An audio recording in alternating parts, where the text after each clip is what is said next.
पूरा 1 साल। मैंने हर सुबह दर्द से शुरू की और हर रात अपमान पे खत्म की। तेरा सूरज अब कभी नहीं लौटेगा। तुम लौटोगे, मुझे यकीन है। क्या होगा जब 1 साल तक दर्द सहने वाली लड़की उसी इंसान के सामने खड़ी होगी जिसके लिए उसने अपनी पूरी जिंदगी बर्बाद कर दी, और वो इंसान उसे पहचानने से भी इनकार कर दे? सोचिए, जिस प्यार के लिए ईशा ने सब कुछ छोड़ा, अगर वही प्यार लौट कर आए लेकिन बिल्कुल बदल चुका हो, तो क्या होगा? इंदौर की ठंडी सुबह, मंदिर की घंटियों की आवाज, और उसी के बीच खड़ी थी ईशा। 1 साल, पूरे 1 साल से वो एक ही दुआ मांग रही थी, भगवान मेरे सूरज को सफल बना देना। उसके हाथों में पड़े चोट के निशान, चेहरे पर छुपे आंसू, सब कुछ गवाही दे रहे थे कि उसने क्या क्या सहा है।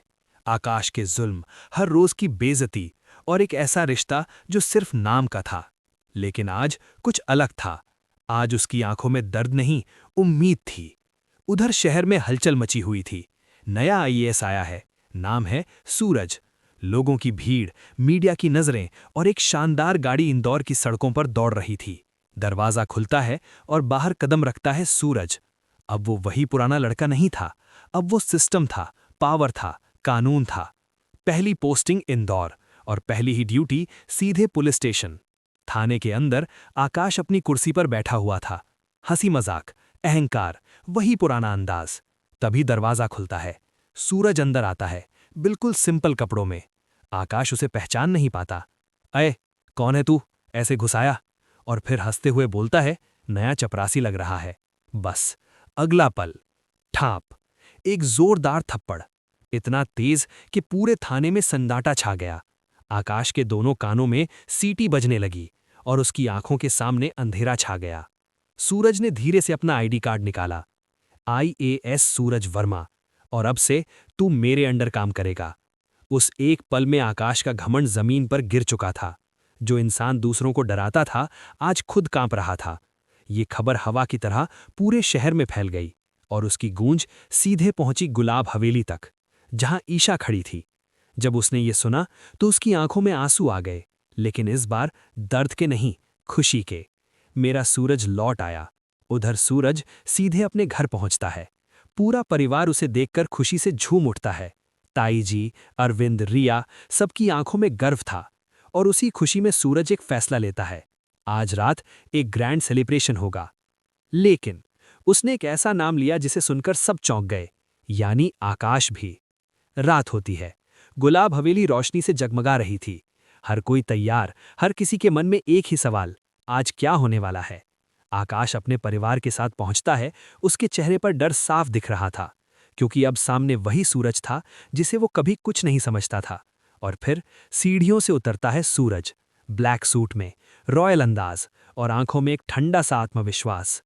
पूरी पार्टी उसकी तरफ देख रही थी, लेकिन तभी एक कोने में खड़ी थी ईशा। उसकी नजरें सिर्फ सूरज पर थीं। 1 साल का दर्द, 1 साल का इंतजार, आज सब कुछ खत्म होने वाला था। ईशा धीरे धीरे सूरज की तरफ बढ़ती है, उसकी आंखों में आंसू। सूरज, मैंने ये सब तुम्हारे लिए किया।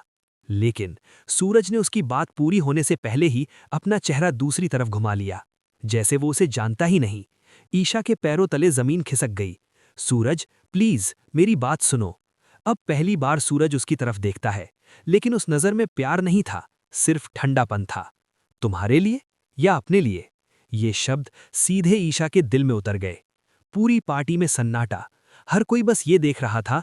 एक तरफ प्यार की भीख मांगती ईशा, और दूसरी तरफ पत्थर बन चुका सूरज। लेकिन असली ट्विस्ट अभी बाकी था।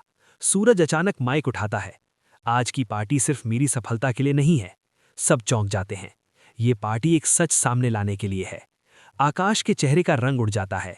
1 साल पहले किसी ने मेरे खिलाफ झूठ फैलाया, मुझे गुंडा साबित करने की कोशिश की। सूरज की नजर सीधा आकाश पर जाती है, और आज वो इंसान मेरे सामने खड़ा है। आकाश के हाथ कांपने लगते हैं, लेकिन तभी ईशा बीच में आ जाती है। नहीं सूरज, प्लीज ऐसा मत करो। पूरा माहौल फ्रीज। अब सवाल ये है, क्या सूरज सच में बदला लेगा, या फिर उसके दिल में अभी भी कहीं ना कहीं प्यार बाकी है? और सबसे बड़ा सवाल ये, क्या ईशा सूरज को वापस मना पाएगी? अगर आप चाहते हैं कि इस कहानी का अगला हिस्सा आए, तो वीडियो को लाइक करें, कमेंट में बताएं आपका क्या मानना है। और हाँ, ऐसे ही दिल को छू जाने वाली कहानियों के लिए चैनल को सब्सक्राइब करना बिल्कुल मत भूलिएगा।